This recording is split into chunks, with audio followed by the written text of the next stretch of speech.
Hi everyone, Anthony Fantano here, internet's busiest music nerd, and it's time for a review. The Mountain Goats' Transcendental Youth. The Mountain Goats is the long-running singer-songwriter project of John Darnielle, which originally started as him strumming his acoustic guitar, playing songs that he had written, performing them into a tape recorder, lo-fi recordings. Very rarely did you get extra instrumentation, except for maybe on an album like Coroner's Gambit, one of my favorite Mountain Goats LPs. But now the Mountain Goats have evolved into a hi-fi, full-fledged band. They've been that way for a while now. These days, John Darnielle has still been sticking to a lot of the same simple, straightforward chords, kind of copying them sometimes from songs that he's already written. But what really ends up making the difference from track to track with Mountain Goats fans, for the most part, are the lyrics. The Mountain Goats definitely continue to be a band that is more about fine-tuning things as opposed to very quick, surprise, radical progressions, even though there are spots in the band's discography that shows some pretty high-level ambitions, like the track Tallahassee, which is a bit of a concept record about a relationship crumbling. The LP, The Sunset Tree, is the biggest moment yet where John Darnielle gets kind of autobiographical with his youth.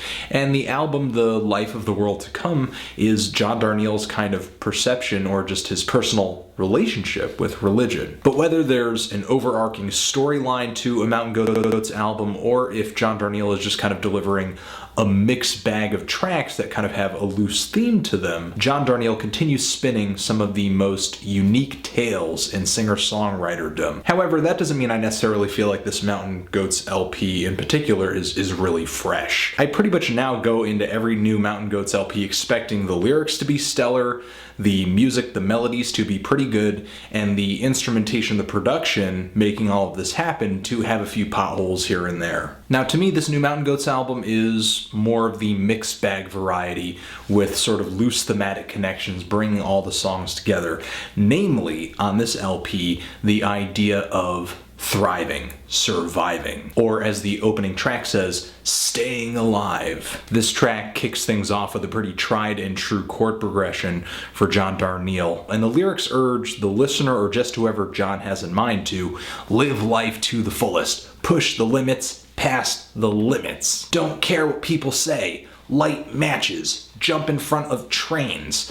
But what's kind of funny is that John Darnielle reminds whoever this person he's talking to stay alive. Whether it's sort of in an emotional way, but I kind of interpreted it as, hey, you know, even though you're doing all this dangerous stuff, make sure you don't kill yourself in the process. On the second part of the song that ends up popping up later on the album, that message kind of gets reiterated, but more from a, I guess, survival standpoint. There's a bit of an element of danger to the narrative on that side of the song. The tracks on this LP kind of alternate between representing the two sides of this double-edged sword. The track Lakeside View Apartments feels way less inspirational with this theme, actually kind of sad and depressing, with John Darnielle singing about being in the standpoint of someone who's living in this apartment suite with other people who have some serious problems with drugs, whether it be addiction or just kind of being in physical danger because of the lifestyle that they've oriented themselves with. And you can hear some serious pain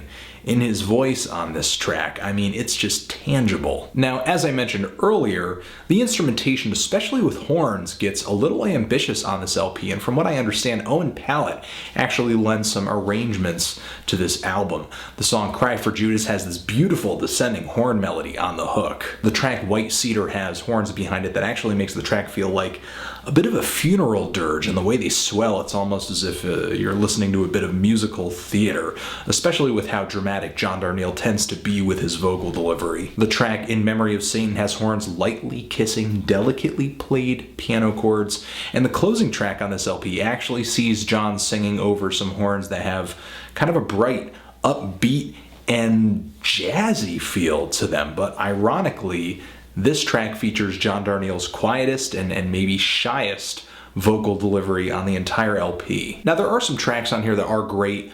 There are others that, no matter how many times I try to listen to them again and again and again, they just don't really warm up to me, namely Until I Am Whole and Harlem Roulette.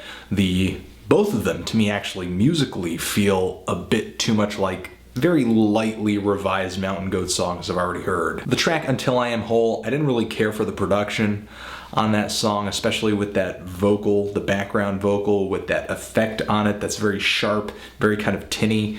Didn't really work for me. And the song Harlem Roulette lyrically didn't really feel as concise as Mountain Goat songs usually tend to be. To go back to another track on here that I think is great, the DIAZ brothers. Great song on this LP. A piano rocker. Just so much gusto in this track. And, you know, because of how passionately John is singing about the DIAZ brothers, begging for mercy for them, and just what I was hearing him say in the lyrics made me look them up and like, who are the DIAZ brothers? Why does he care? And I actually kind of found in a short interview on Rolling Stone, I think, that John Darnielle is in fact singing about the fictional DIAZ brothers that are briefly mentioned in the movie Scarface. He can pull inspiration, make up a story with just a shred of information and context, and just blow it up into this huge, catchy, emotional song that actually feels like it's about something really, really just urgent. To me, this was not as memorable or as ambitious as other Mountain Goats LPs that continue to be my favorites, but still a solid, very enjoyable Mountain Goats LP. I'm feeling a decent to strong 7 on this album. What did you think of it if you've given it a listen? Did you love it? Did you hate it? Why? And what should I review next? Anthony Fantano, The Mountain Goats, forever.